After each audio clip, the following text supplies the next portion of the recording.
এই ইয়াতে থাকতে থাকতে আমার খুবই কষ্ট হচ্ছে। যদি কেউ আমার এই কথাগুলো শোনার পরে পছন্দ হয়, তাহলে যোগাযোগ করবেন, আমাকে নতুন জীবন দিবেন। আমার নাম নাইমা। তে আমি আসলে খেলাধুলা খুবই পছন্দ করতাম। খেলাধুলা করতাম প্রচন্ড। আমি, আমার চাচাতো ভাই, আমার পাড়াপড়শি সবাই মিলে আমাদের গ্রুপে যারা ছিল, তো একদিন আসলে লুকোচুরি খেলতেছিলাম। তো খেলতে গিয়া আমি লুকাইছিলাম। তো আমার সাথে আমার চাচাতো ভাইটাও লুকাইছিল। তখন আমরা মোটামুটি ভালোই বড়, ক্লাস 8 এ পড়ি। তো যখন একসাথে গিয়ে লুকাইছি তখন আসলে আমাদের মধ্যে ও আমার হাতটা ধইরা আস্তে, আস্তে সে গল্প করা শুরু করে।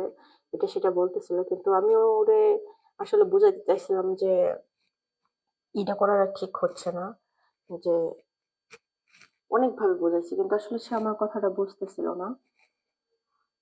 তারপরে আরকি আমরা আসলে গভীরতায় চলে যাই এই লুকোচুরির মধ্যেই। তো আমাদের খেলাধুলা শেষ হলে এরকমভাবে আসলে আমরা প্রায় সময় আসলে দেখা করতাম, কথা বলতাম। তো একসময় আমার পেটে তার বাচ্চা চলে আসে। তো এই বিষয়গুলা আমার ফ্যামিলি, তার ফ্যামিলি জানে।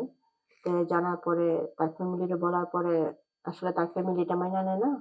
আর ও আসলে লুকাইয়া বাসা থেকে পলায় গেছে যখন শুনছে যে আমার পেটে তার বাচ্চা। তো বাসা থেকে সে চলে যায়। চলে যাওয়ার পরে আমার ফ্যামিলিরা এখন আর কি করবে? তখন আমার ফ্যামিলি আমারে বাসা থেকে বের করে দেয়। তো বের করে দেওয়ার পরে আমার তো এখন আর কোনো জায়গা নাই যে আমি আসলে কোথায় যাবো? কোথায় গিয়ে দাঁড়াবো? কারণ কোনো আত্মীয়স্বজনের কাছে তো আমি যেতে পারবো না এখন আর।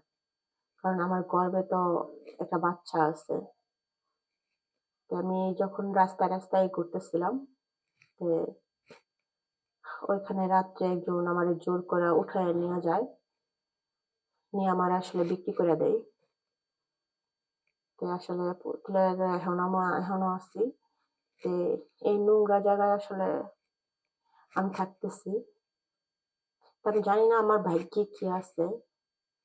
তো আমি আসলে এই জিনিস থেকে মুক্তি চাচ্ছি, বেরোতে চাচ্ছি, কিন্তু পারতেছি না।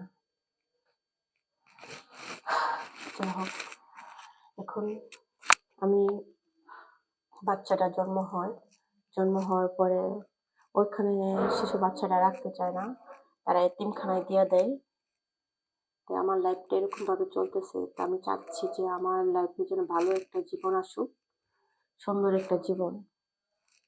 তো কেউ যদি আসলে আমার এই জীবনটা দিতে চান, তাহলে অবশ্যই আমার সাথে যোগাযোগ করবেন। কারণ আমি কোনো কিছু লুকাই নাই। আমি সবকিছু শেয়ার করছি। কিন্তু আমার ভুলটা কি ছিল? সেটা আমি জানি না। আমি মনে করি যে আমার কোনো ভুল ছিল না। সবটুকু ভুল ছিল আমার চাচাতো ভাইয়ের।